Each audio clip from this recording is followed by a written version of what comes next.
ठाकुर जी के चरणारविंद के चिन्ह दिखाई। जैसे ही ठाकुर जी के चरणारविंद के चिन्ह दिखाई दिए, गोपियां प्रसन्न हो गई। देखो सखी देखो, ये क्या है? बोले क्या है?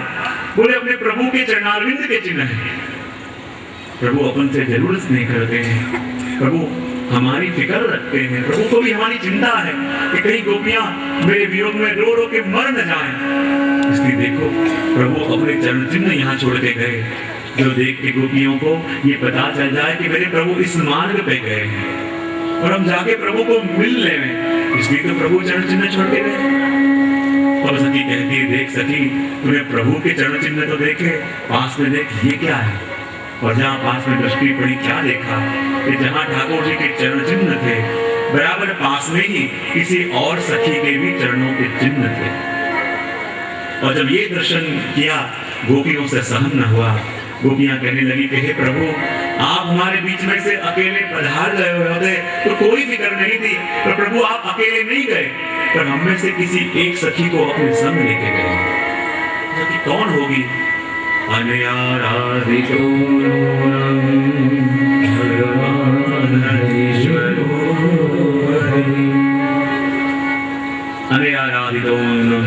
भगवान ईश्वरो हरि संकेत से राधा जी का उल्लेख किया। श्री महाप्रभु जी कहते हैं यहाँ राधन शब्द आराधन के लिए है। गोपियां कह रही कि देखो हम सारी सखी तो पूरा जीवन साधन करती रही, पर आराधन तो उस गोपी ने किया है कि जिसको ठाकुर जी अपने संग लेके गए। कौन होगी वो सखी? वो सखी कैसी होगी कि जिसको ठाकुर जी अपने संग लेके गए? गोपियां कहने लगी कि हे प्रभु कौन होगी वो सखी? चलती चलती आगे जा रही थी, वहीं पास एक झाड़ी में से एक भयंकर रोने की आवाज आई और इतनी करुणा उस वाणी में थी, इतना कारुण्य उस शब्दों के अंदर था। हाँ नाथ रमण वेश क्वासी क्वासी महाभुजा, हे प्रभु कहाँ हो? प्रकट हो जाओ, हे प्रभु दर्शन दे दो। इतनी करुणा उस शब्दों के अंदर थी। गोपियों को समझते देर नहीं लगी, ये आवाज और किसी का नहीं, शायद उसी सखी का है जिस सखी को ठाकुर जी अपने संग लेके गए। और वो तो है ही कब थी, जैसे मीठी मीठी बात करके हमको भी छोड़ के चले गए, उस प्रकार उस सखी को अपने संग लेके गए। और देखो जब उसका विश्वास प्रभु में आ गया, उसको भी छोड़ के चले गए। जैसे झाड़ियों में गए सखी को देखा, सखी से कहा देख जैसे प्रभु हमको छोड़ के चले गए, वैसे तुझे भी छोड़ के चले गए। तो वो सखी कहने लगी, अरे ऐसे ना कहो, मेरे प्रभु तो बड़े कृपालु हैं और प्रभु ने तो कृपा करने में कोई कसर बाकी नहीं रखी। तो क्या करें, प्रभु ने तो बरसने में कुछ बाकी नहीं रखा, पर अपने पात्र ही फूटे हुए थे तो उस कृपा को झील नहीं पाए। प्रभु ने तो अनुग्रह करने में कोई कसर नहीं रखी, पर अपनी ही इतनी पात्रता नहीं थी कि अपन उस कृपा को झील पाते। क्या किया जाए? क्या हुआ? कैसे प्रभु तुझे छोड़े चले गए? और उस समय वो सखी कहने लगी, जब भगवान मुझे सभी सखियों के मध्य में से लेके गए और मुझे लगा कि प्रभु की तो इतनी सारी गोपियां हैं और इतनी सारी गोपियों में से भगवान ने मुझे चुना। ऐसा प्रभु ने मेरे में क्या देखा होगा? इतनी सारी गोपियों के बीच में से भगवान मुझे अपने संग ले गए। चलते चलते आगे गए, वहीं बकुल के पुष्पों का वन आया।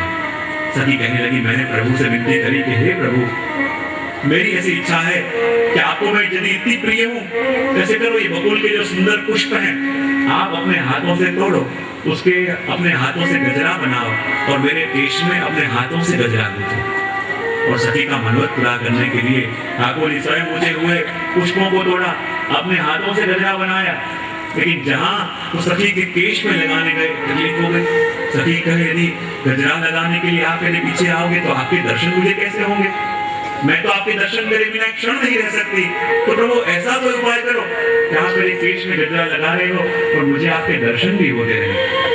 प्रभु ने उपाय किया, सखी को बैठा दिया, पीछे से स्वयं तो गजरा लगा रहे हैं, लेकिन सखी के आगे दर्पण ऐसे रखा कि जब ठाकुर जी पीछे आके केश में गजरा लगावे और प्रभु के मुखारविंद का दर्शन दर्पण के अंदर वो सखी को होता रहे। सखी प्रभु के मुख का दर्शन कर रही है, तब तक तो दीनता है, लेकिन जैसे ही प्रभु गजरा लगा रहे हैं, जोर से हवा की लहर आई। जैसे ही हवा की लहर आई, वो दर्पण पूरा टेढ़ा हो गया और जैसे ही दर्पण टेढ़ा हुआ तो जिस दर्पण में अभी तक प्रभु का दर्शन हो रहा था, उस दर्पण में अब सखी को अपने मुख का दर्शन हुआ। प्रभु का दर्शन हो रहा था, दीनता थी, लेकिन जैसे गोपी को अपना मुख दिखा, सोचने लगी, हाँ देखो मैं कितनी सुंदर हूँ और मेरे सौंदर्य के कारण ही प्रभु मेरे वश हो गए, जो इतनी सारी गोपियों के बीच में से मुझे अपने साथ लेके गए। मैं प्रभु इतनी प्रिय हूँ। तो प्रभु ने जहाँ कहा चलो अपन को बहुत दूर जाना है, उसने कहने लगी, प्रभु अब मैं बहुत थक गई हूँ, मुझे चला नहीं जाता, जो मैं आपको इतनी ही प्रिय हूँ कि आप मेरे बगैर रह नहीं सकते, तो ऐसे करो मुझे अपने कंधे पे बैठा के आगे ले जाओ। प्रभु को लगा इनको भी मजा आ गया। प्रभु ने कहा बैठ जाओ, और जहाँ सकी प्रभु के कंधे पे बैठी, और जैसे ही मस्ती में आ गई उसने वृक्ष की डाली पकड़ी और ठाकुर जी नीचे से अंतर ध्यान हो गए। और सखी ऐसे ही भटकती रह गई और कहा देख प्रभु तो मिले पर प्रभु को अपन पा न सके, अब प्रभु को कहाँ ढूंढे। सखी ने कहा जो प्रभु और कहीं मिले कि न मिले, तो यमुना जी के तट पे तो प्रभु जरूर मिलेंगे, आओ अपन सब मिल के प्रभु को वहां ढूंढे। सभी सखियां मिलके यमुना जी के तट पे आई और सभी सखियों ने सोचा अभी तक तो प्रभु को अकेले अकेले ढूंढ रहे थे, पर अब प्रभु को अकेले नहीं ढूंढे, सभी सखियां मिल के ढूंढे। 19 प्रकार के स्वभाव वाली गोपियां थी और उन्होंने 19 गोपियों के अलग अलग मंडल बनाए और कहते हैं तब से सत्संग मंडलों का प्रारंभ हुआ। क्योंकि जीवों ने विचार किया अकेले अकेले ढूंढ के देखा प्रभु नहीं मिले, पर भगवतियों के संग मिलकर प्रभु को ढूंढे, शायद मेरे भाग्य में प्रभु के दर्शन हो के ना हो, तो किसी और भगवती के भाग्य में हो और उसकी आड़ी से मुझे भी दर्शन हो जाए। सभी ने अलग अलग मंडलों की रचना करी और महामंडलों में बैठ के गोपियों ने अपने रूठे हुए प्रीतम को मनाने के लिए जो गीत गाया वो है गोपी गीत। आओ अपन भी गोपी गीत का गान करें। और ये गोपी गीत पर गोपियां क्यों गा रही हैं? क्योंकि गोपियों के प्रीतम रूठे हुए हैं। तो देखो ये मत मानना कि सिर्फ गोपियों के प्रीतम ही रूठे हुए हैं। यदि अपन भी ठाकुर जी की सेवा में बैठे और मन न लगे तो मानो अपने प्रीतम भी रूठे हुए हैं। ठाकुर जी की सेवा में बैठ के भी मन और भटके तो समझ लो अपने प्रीतम भी रूठे हुए हैं। सत्संग में बैठे फिर भी चित्त चारों ओर घूमे तो समझ लो अपने प्रीतम भी रूठे हुए हैं। तो ये गोपी गीत क्या है? अपने रूठे हुए प्रीतम को मनाने का मौका, यानी गोपी गीत। तो जैसे इस गीत को गा के गोपियों ने अपने रूठे हुए प्रीतम को मनाया, तो गोपियों के शब्दों में अपने शब्द मिला लें और इस गीत को गा के गोपियों की आड़ी से अपन भी अपने रूठे हुए प्रीतम को मनाएं। गोपियां कहती हैं जयति केदिकं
गोपियां कहती है कृपानाथ, जब से आपका प्रागट्य ब्रज में हुआ है तब से प्रभु ब्रज की महत्ता तो अनेक गुनी बढ़ गई।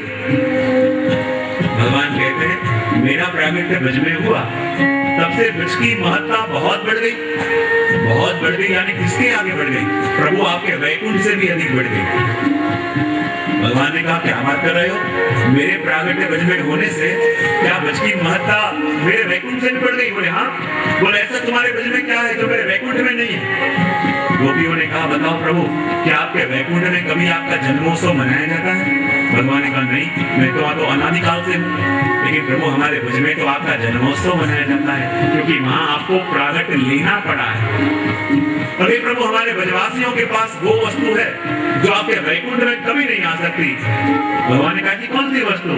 तो कहे प्रभु आपकी चरण रज।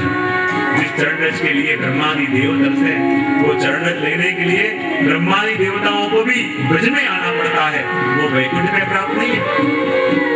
जब प्रभु आपका प्रागट्य हमारे ब्रज में नहीं हुआ था, तो हमारा ब्रज तो साधारण गांव था, लेकिन आप तो ब्रह्म हो, और जब ब्रह्म हमारे गांव में प्रकट है और आपके चरणों का संबंध हमारे गांव के रज के संग हुआ, यानी ये रज साधारण रज न रह के ये क्या बनी? ब्रह्म रज। क्या बनी? ये ब्रह्म के चरण पड़े और ब्रह्म के चरणों का स्पर्श यहाँ की रज को हुआ, यानी ये रज कही गई ब्रह्म रज। और जब ब्रह्म रज बनी तो ब्रह्म का ब्र और रज का ज मिला के नाम हो गया ब्रज। प्रभु वो तीनों के लिए असीम प्रेम होने के कारण भगवान भी वैकुंठ छोड़ के और ब्रज में प्रकटे। और देखो, जब प्रभु ब्रज में प्रकटे तब से लक्ष्मी जी स्वयं ब्रज में आके बस गए। शरद इंद्रिया शश्वत रही। और देखो प्रभु, आप तो दही हो, वरदान देने वाले हो, तो हे प्रभु ऐसी कृपा करो, दही दृष्टता आप हमारे सामने प्रकट हो जाओ। प्रभु ने कहा क्यों? दीक्षु नाम का आप दृष्टि करो हमारे ऊपर, क्योंकि प्रभु हम आपके हैं और प्रभु हम ऐसे जीव हैं जिन्होंने आपके लिए ही प्राणों को धारण किया हुआ है।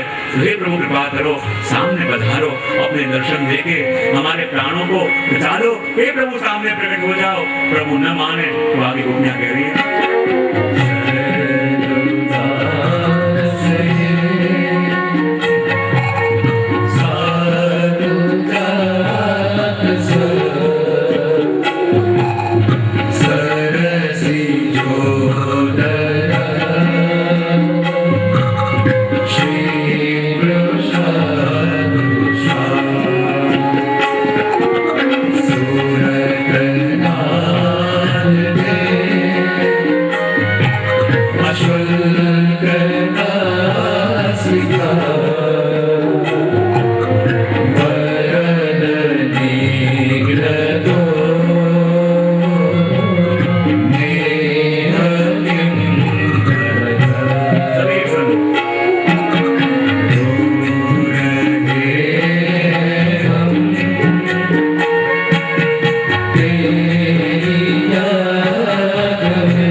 जब से आपका प्रागट्य ब्रज में हुआ। और देखो प्रभु आपके नेत्र कैसे जानते हो आप?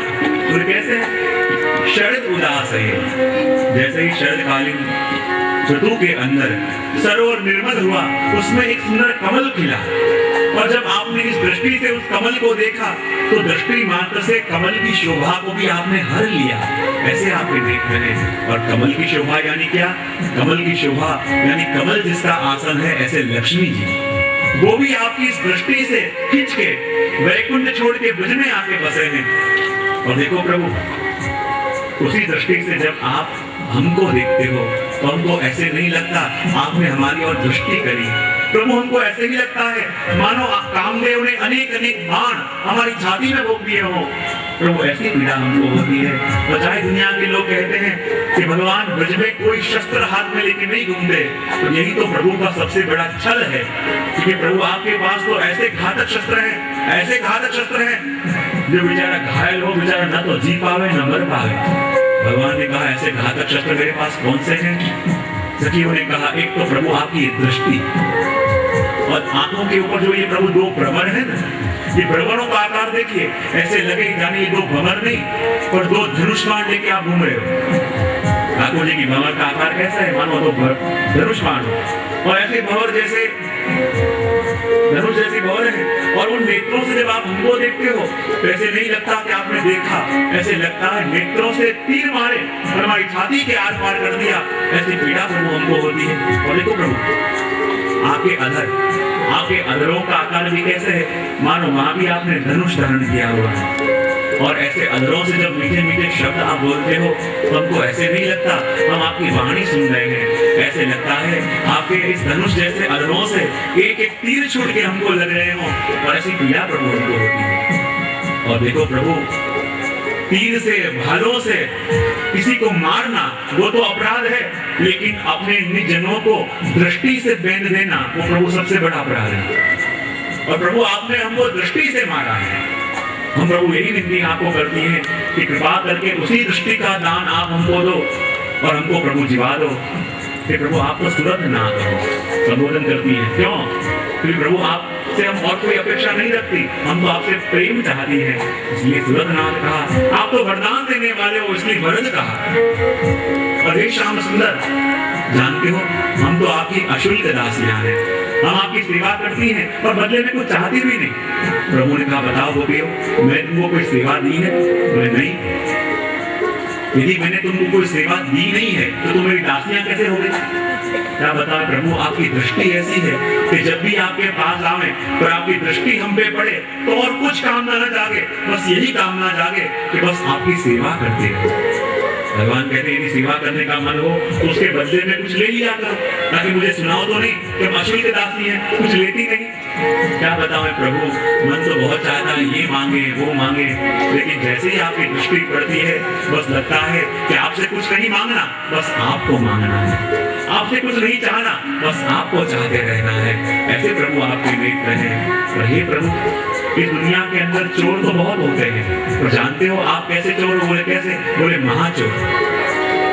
भगवान ने कहा चोर में और महाचोर में कुछ फर्क होता है? बोले हाँ। बोले क्या फर्क?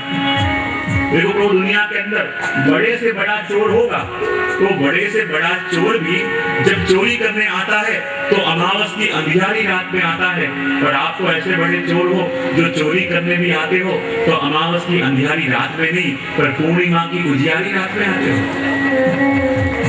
और चोर आके किसी दुर्जनों के वहां चोरी करते हैं, और आप तो साधु जात सज्जनों के वहां चोरी करते हो, जो आपके हैं, जो आपका स्मरण करते हैं, जो आपके वहां रोते हैं, उनकी ही मन का चोरी आप कर लेते हो।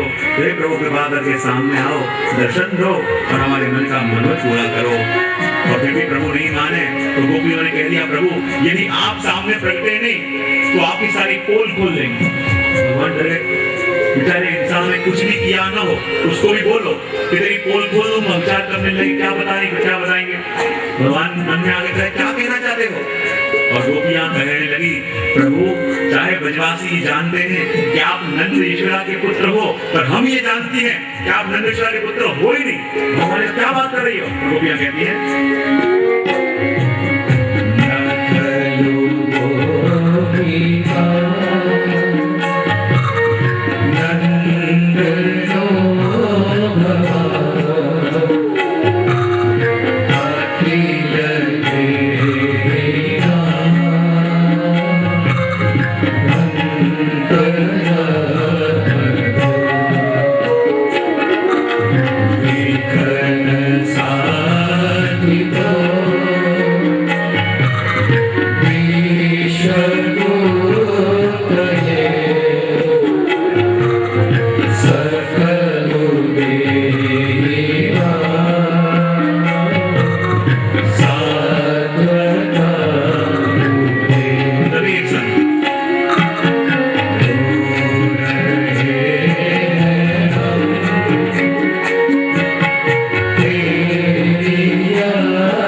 प्रभु अब आप सामने प्रकट न हुए तो आपकी सारी पोल खोल देंगी।